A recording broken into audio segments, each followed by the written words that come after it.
Hello, and welcome to Ask Belco.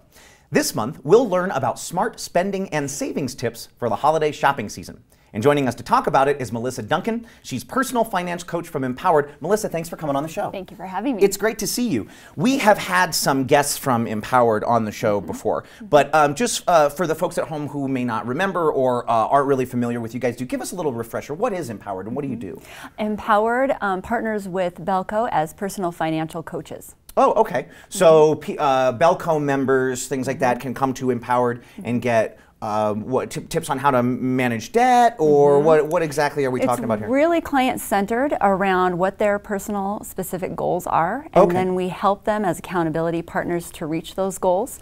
So it can be about reducing debt, building savings, building up your credit report, those kind of things. I like that term that you used, accountability partner. Can you go into a little bit more detail about that? What exactly does that mean? Right, so it's really specific to SMART goals. So you want your goals to be specific, measurable, attainable, realistic, and timely. Oh, okay. And so as a client develops those, my job as a personal financial coach is to keep up with them and make sure those are happening. So sure.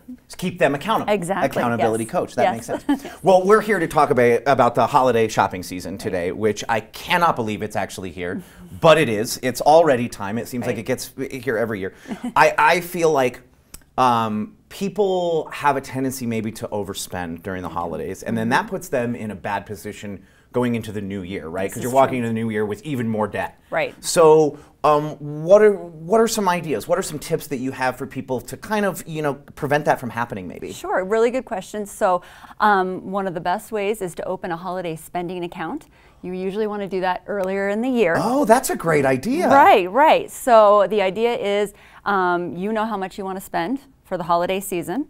You divide it out by 12, and that's how much you're going to need to contribute each month to reach your goal. And you just put a little slice in it starting, and that is obviously a lot more manageable, I feel like, than having all of this extra spending that has to happen in the month of December. Most definitely. And how good do you feel at the end of the year for your holiday when you have this sitting there waiting for you? That's very true, right? It's got to be just a real relief.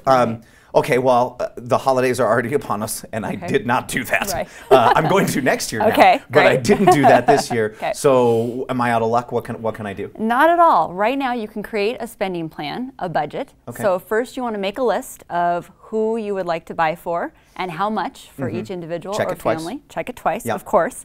And then thus you have created your budget before you're even heading out to the stores or online. Oh, that's see, because for me, I don't know about other shoppers, but I feel like when I am doing my holiday shopping, I tend to just like drive to, I don't know, the mall or whatever store, and then I just kind of wander around until something that kind of reminds me of the person that I'm shopping for kind of pops up. And so I find that like I buy one thing for one person, oh, it's like perfect for them, but then another person I end up spending 2 or 3 times as much for, and I just never think about it until I'm there. You're not being intentional about it, so this really creates intentionality. Oh, that's great. I like that, creating intentionality. That so you really want to create that before you even go to the store. Most definitely, yes. That's a smart idea. Right.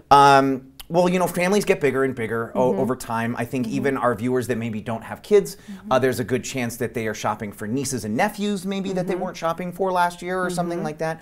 So what if I'm just going to put it all on the credit card.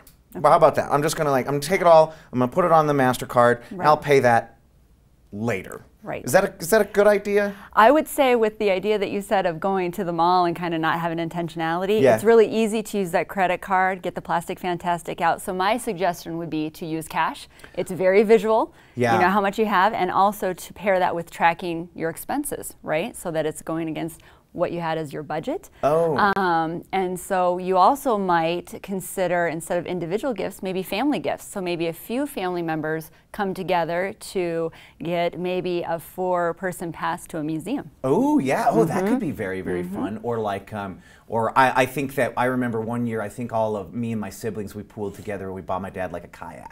Great idea. So it was just a gift from all the kids. Right. So yeah, that's a good way to do it. Family gifts and stuff like that. Okay, so talking about the plastic thing.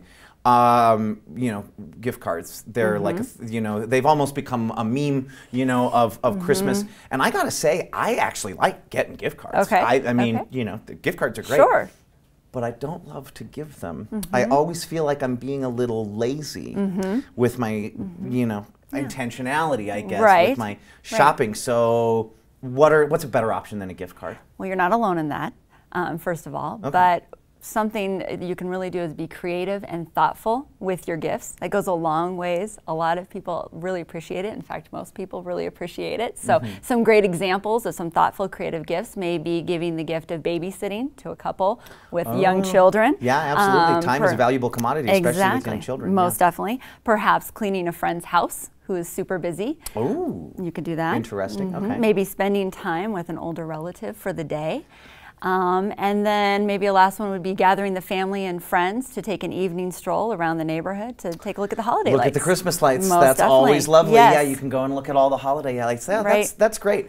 Okay, but speaking of the lights and like the decorations and everything, that's a whole other expense for Christmas, especially if you're the host for the year, you know, and you've got all the relatives coming over. You got the Christmas tree and the tinsel and the, or whatever you have. You have the wreaths and all of that kind of stuff.